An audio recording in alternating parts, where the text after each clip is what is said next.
Hello and welcome to the Power of Charms interview series. I'm Kay McDonald. I'm the owner of Charity Charms, and I have a very special friend on today. We have a lot of things in common. Clarissa Burt is my guest, and we both live in Phoenix. We've kind of found each other through mutual friends. We've both lived in Italy, which I love. Clarissa for 30 years, me for 2 years, but we can still speak a little Italian Right. if we want to tease each other, right?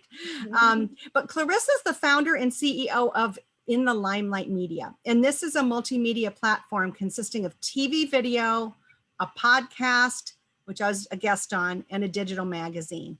And she's also got a book coming up. So we'll talk about that a little bit later. But Clarissa, you are the queen of marketing and the queen of branding. And I love what you've done in the Limelight. Tell us how you got that started and what's the background. And Yeah, well, the background, I was Mary Poppins in the kindergarten play. That's the background. So the eternal ham. the background is that they told me when I was little that I was vaccinated with a phonograph needle. So I was always going to be on stage or in front of a microphone in some way, shape, or form. And basically, it's been true to form ever since. I mean, it took me a little while. I was a little bit of a late bloomer, but I was Mary Poppins, as I told you. They wanted me to be Dorothy in the, as the Wizard of Oz in the third grade play. So I was always the kid that was a little bit more, I think, out there, louder. And I loved singing and I loved dancing and I loved all those lovely things. So I was in, when I was in Italy and I had, it was the post modeling years, I decided that I really wanted to I loved television. I mean, I had done about 18 different movies, but I didn't love being on a movie set as much as I did on a television set. And Italy afforded me the possibility of working on live television, which gave me live timing. It taught me live, timing. In other words, how to keep the audience involved and keep them up and keep them engaged. So I had always said I wanted a multimedia platform, and I kind of tongue in cheek, but not really, I say Oprah, Martha, Clarissa. And we all have our multimedia platforms. They just have 1,000 people and $1 billion. I don't, but I'm working on it. And I started somewhere. Yeah, I got to start somewhere. So In the Limelight started 1.5 years ago when I thought, I wonder what my logo should look like. And I spent the first year building content. So that was interviewing a lot. I think I have 120 interviews now under my belt so that I could create the content, the body of work, and then proof of concept. And what we do here is we help entrepreneurs and solopreneurs promote their businesses and services through what I call the funnel. So for a 20-minute video interview, you then get the video, you get the podcast, you get into the magazine, you get onto my social, you get into my newsletter, and you get also onto Roku, Amazon Fire, Apple TV, and the like. So there are many different, with that 120 minutes, you get, quite a bit of return on investment, if you will, that you may not get otherwise. And the link, we send you all the links and we help promote, we put out a newsletter and press releases if the need be, in order to help you promote in the best way possible your own business. So I think I've really individualized quite a few niches that were really in need of help. And one of them were authors, book authors. There's no place for a book author to really peddle their wares. And it became painfully apparent that they needed somewhere else to go. I mean, yeah, they can create a social media post and put it out there organically, or maybe even buy some, Facebook ads if they want to. But that still is not the kind of return on investment that you want. You really want to have the video. You really want to be interviewed by someone like myself who, will know exactly how to hone in on your business, on your book, on your message, on the concept, and get it out of you so that everyone understands it perfectly and that you're on your way to promoting. We are on the way to promoting your book, in this case, in the best possible light. Do you give aspiring writers and authors guidelines? Can you help somebody write a book? Because I know I want to write a book. I'm in the process of, doing a mini book with my interviews, but I also have another book in the works. I don't know what I'm doing. I just want to write a book. So Right, you want to write a book? Yes, we do, and I'm creating something now called Ultimate Media Mastery, and hopefully we'll be talking more about that around September, possibly October, which is where I bring in 30 of my best friends that know everything you need to know about social media and traditional media. Now, with that having been said, we will have book publishers on there. I will have book editors on there. We will have other authors on there that have author retreats. We're going to have speakers bureaus on there. We're going to have people to teach you how to speak on stage. I mean, there's nothing that Ultimate Media Mastery isn't going to touch as far as how to promote yourself, whether it's on stage, through a book, the local media, national media, social media, how to do your makeup, how to do your hair, how to dress, how to create your sound bites. I mean, it is going to be straight across the board with, I think, the most complete event that I have ever seen for helping you do everything you want to do to help to promote yourself. when is this launch? We're working on the end of September. You had to ask, didn't you? I did. I really, I would like to have it happen at the end of September, which gives me enough lead time. It's a massive undertaking, so enough lead time. Probably looking more like mid-October, because when you're pulling together 30 people, when you're pulling together, everyone, all the, everything that's going on around an event, it's really quite time consuming and can be exhausting. So, but I'm excited about it because I know that there's a need for that as well. People, I think, there's a little bit of confusion going on about that, and believe me, I've been in this business a very, very long time, and I know some of the best in the business. So pulling everybody together, we're gonna have a 3-day party.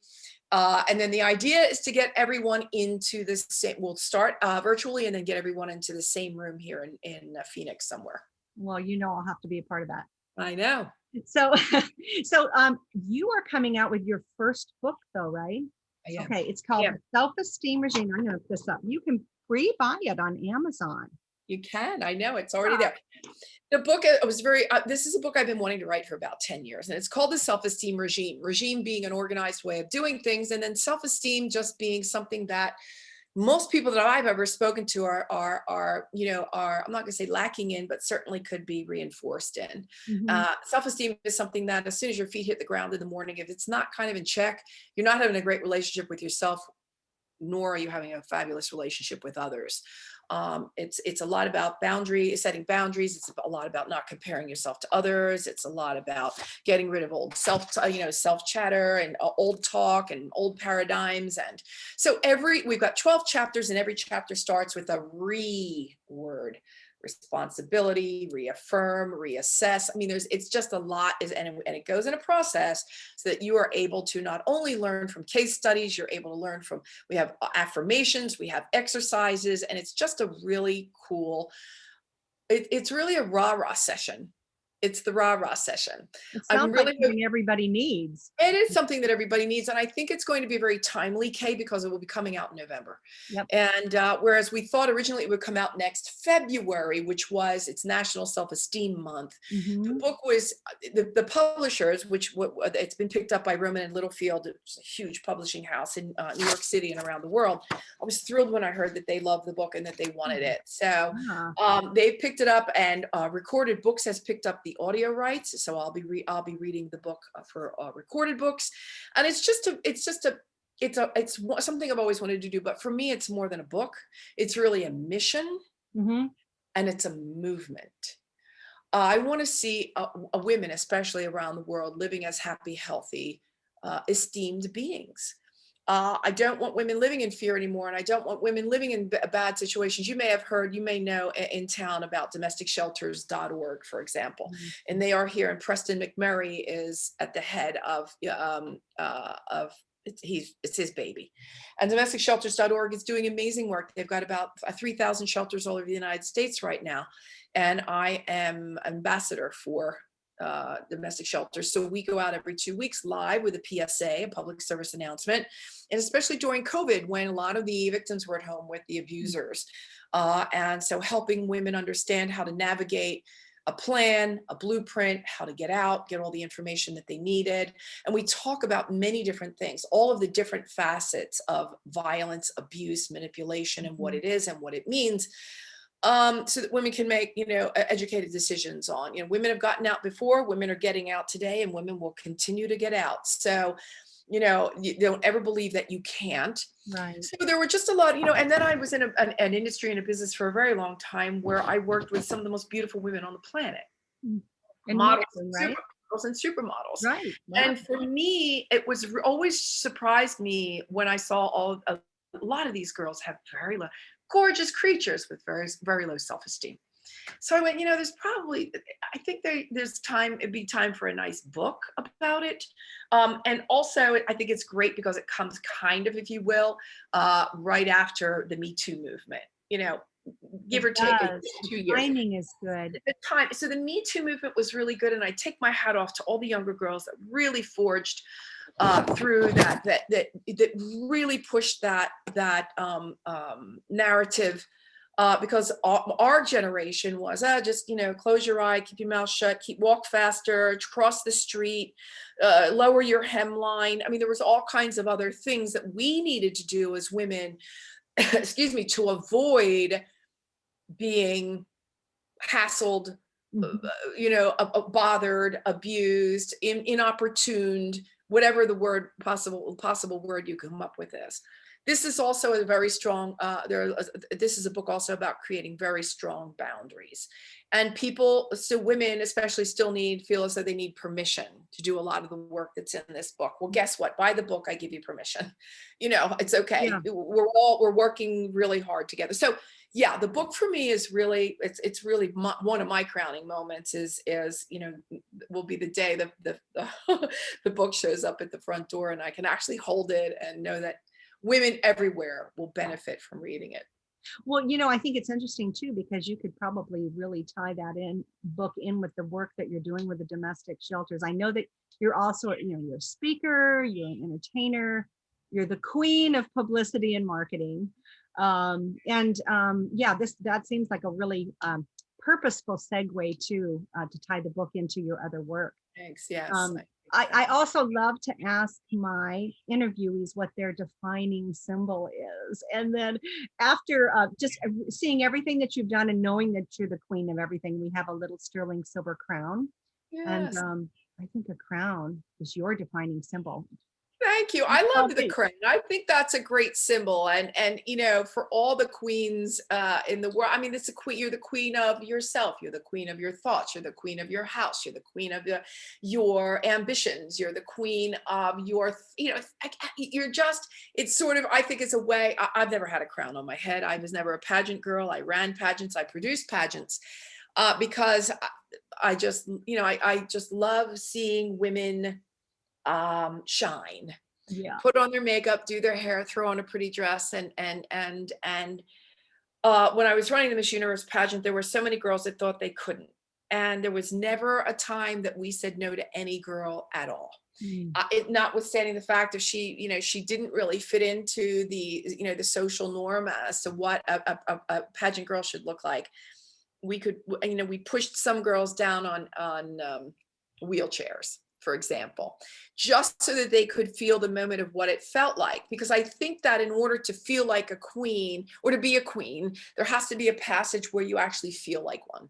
Right. And so that you understand what it feels like and you know how to perpetuate the feeling. That's why I think it's just a great symbol.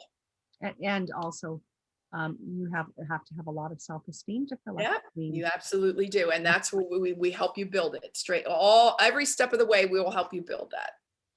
So this has been a challenging year. We are coming off of COVID, we hope. Yes. What has been your biggest challenge this year and how did you overcome it?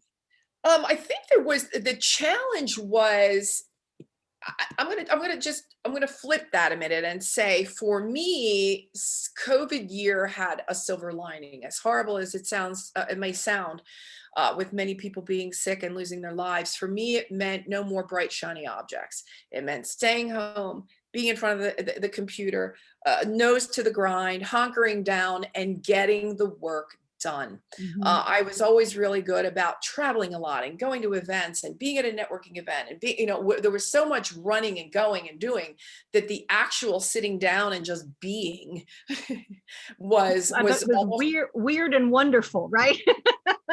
was almost an impossibility. So I'd like to say that the challenges there were many because it was a startup, as you can well imagine, but I have to say, in flipping the switch a minute, that it was the best year for my business because I now have a business and that is no longer a hobby. Let's put it that way. Right. So you've been able to turn it into something that hopefully will monetize. Exactly. And so you've got this great new company, Limelight Media, and then you've got your book. So you're doing all these amazing things really that you've launched in the last year and a half, right? It's been everything that I ever wanted to do, I've done in the last year and a half. So and it's funny because, I just turned 62 on Sunday. So for me to say life really again, because I took all of my 50s off, done. I did. And then I went, maybe this has been a great long vacation, but what do I really want to be doing? Right. What do you and life started again at 60, funnily enough. And that is another really, I think, important message is that it's not over until the fat lady sings. I mean, you can really be what you want to be at any age. And I think that that's another really strong message. If you really want to do it, you want to put in the work and you have a passion, then knock yourself out. Just do it. Right. Well, when we were talking earlier, about passion, having your own business, it's like, if you're doing something that you love, you don't know that you're working. Yes. You're obviously right in that mode, right? Right. And you found what you were supposed to do. Maybe you're supposed to do something earlier and you did it, but now you're new what you're supposed to do. And I think what you're doing is going to make the difference in so many people's lives. I also think your timing is so great because I've always wanted to write a book. So now I'm doing it because I had some extra time. And I know lots of people that are writing books now. It just seems to be kind of a big trend. And maybe an age thing. I mean, I'm 62 as well. Right. And so wow. I'm like, yay. But you get to a point in your life where you want to share all the fun stuff that you've done and all your wisdom. But you also want to have impact. And again, most of the really powerful, interesting women I know are like, I don't want to retire. I want to keep doing the things I love. Yeah. And I'll tell you, we are not ready to be put out to pasture. That's we're just starting. Look out. So I feel it's just the greatest feeling in the world. And we bring to the table a lifetime of wisdom along with it. And I personally feel that I'm a better person today than I've ever been. I'm the person I want to be. I act the way I want to act. I react now the way I want to act. I engage now the way I want to engage. It's just, it's so luscious. I love the word luscious because I think it just really, it's all encompassing when it comes to how we are after 60. I didn't feel this way at 25. I didn't feel this way at 40. No, it's just it's a new feeling.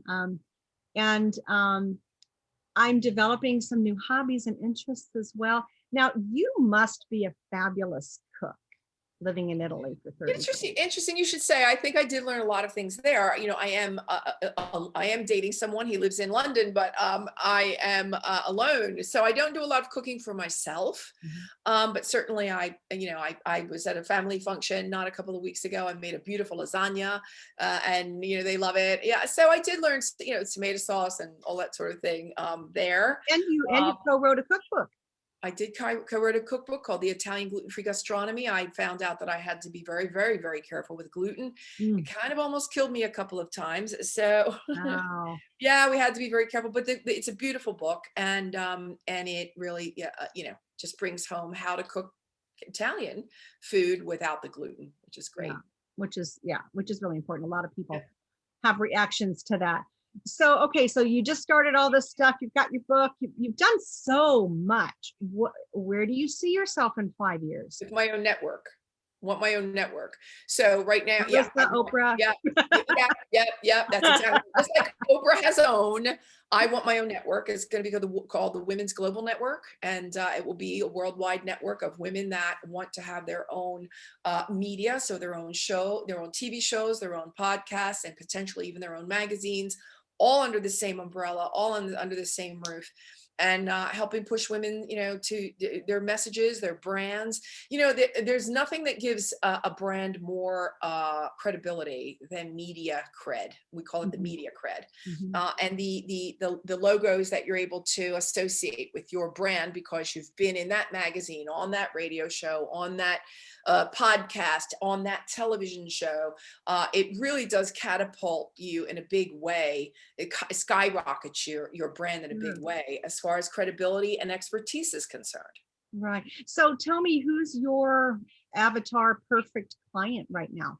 The avatar perfect client is someone that doesn't have the wherewithal or the time or the know-withal about how to better promote their businesses. A lot of people just rely on networking events and passing out a business card and hoping for the best. That's not what we do.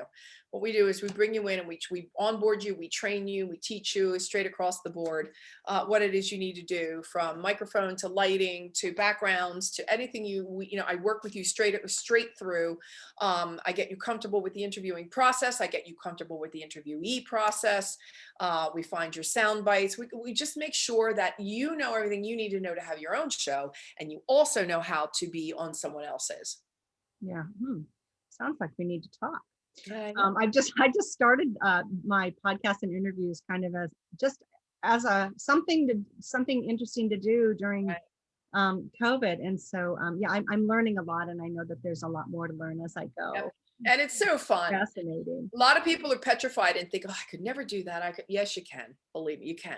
Once you get through a couple of them, exactly. It's just like riding a bike, Kay. Yep. The bike looked so daunting, didn't it? When it was just a two-wheeler, but when you put on the training wheels, it was okay. And then you just learned your way. And then one day they took them off and off you went.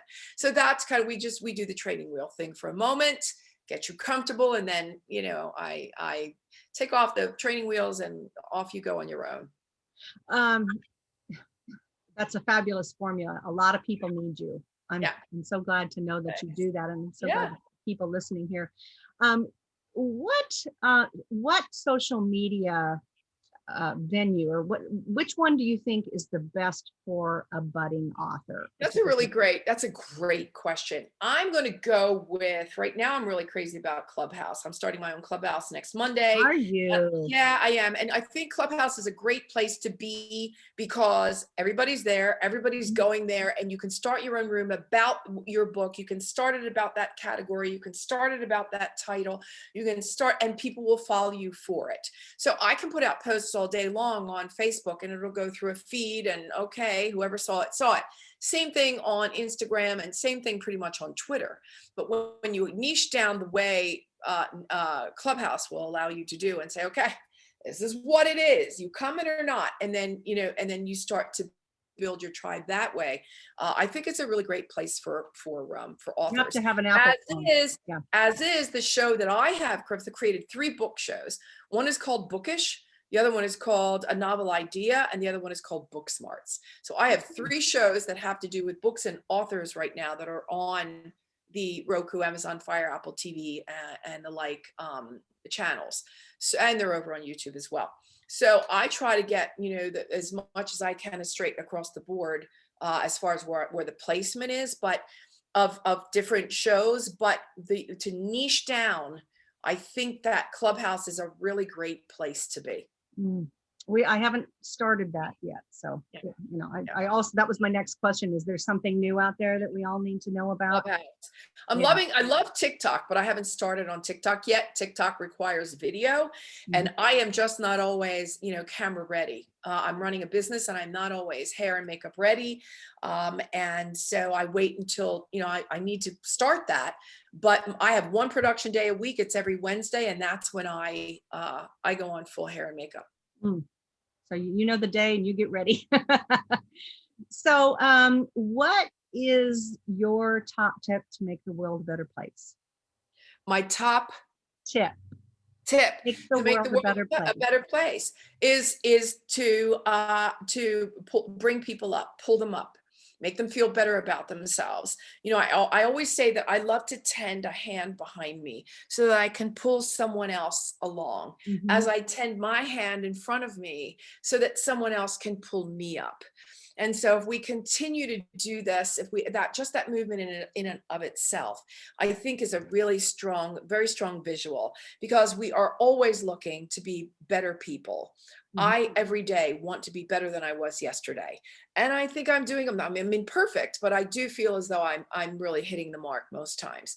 And I can do that by, you know, standing on the shoulders of those that went before me, you know, whether it be the Napoleon Hills of the world or whoever it is that I'm reading or studying, or even just going on to a YouTube video and watching. I want the illuminaries, let's call them gurus, whatever you want to call it, the people that went before me that are well known. Right. Pulling us up. Right. And I also like to do the same for those that I can help. And so, you know, when we go back to speaking about abused women, I've had quite a few of them come through my doors because you know, I was only a onesie. You know, I wasn't saving the world, but I was saving one. And that to me was, you know, those are my crowning moments. Yeah. You know, I'll brag for a moment when I say when I was living in Italy, I had 2 private audiences with Pope John Paul for my social work. And so I was brought into the Vatican a couple of different times to be recognized by the Pope for my social work. So it doesn't, you know, people think that they have to make these broad stroke kind of missions and movements, and sometimes just helping one, you know, is massive. Yeah. You know, and you never know how you can affect someone's life. So right now with the book, the self-esteem regime, I'm moving into to change. I really want to help to change the masses. I really want to help to change legislation. I really want to help women in, you know, straight across the board. I am passionate about the position and condition of women. Well, and it's so needed right now. Like you said, the timing is really, really perfect. And I'm sure it's going to be a Amazon bestseller right away. We're looking forward to that too. Thank you. Well, you know, one of the things that you said, which just totally ties in when we were talking earlier with what you just said, is you said you're only beautiful as your last good deed. And like you said, it doesn't have to be some huge groundbreaking thing. It could be helping one person. But what a wonderful credo to live by, really. Yeah. Well, you know, sometimes, Kay, honestly, it's really just something as kind as a smile or holding the elevator door open for someone. Yeah. Sometimes it's as easy as just letting the car in front of you go, you know, as opposed to, you know, road rage. It's so we are the ones that complicate things. It's so much easier to be nicer and kinder. It is. And hopefully everybody. And what a world it would be, right? Right. What a world it would be. So what is your crowning moment in your life? I'm going to go with the 2 private audiences with Pope John Paul were very important. Yes. Helping African women win the Nobel Peace Prize in 2011 was huge for me, because I was asked by an organization in Europe to be the ambassador to the United States for the Walking Africa campaign. Gosh. So yeah, that year there were 210 candidates for the Nobel Peace Prize, and I did help you know, shed light on the plight of the African woman, and African women won the Nobel Peace Prize that year. I was the first American. That's huge. I was the first American to present at the Kremlin, for example. As soon as the wall fell in November of '89, I was in Moscow in January of '90, and we went over there with an Italian designer, and I was put on the stage, a live television Kremlin, next to a Russian woman. So I translated from Italian into English, and she translated from English into Russian. And this is how the whole live show went on a Kremlin stage. And there had never been an American inside of the Kremlin before then. So yeah, it was pretty cool. You definitely need a crown, Charm. Thanks.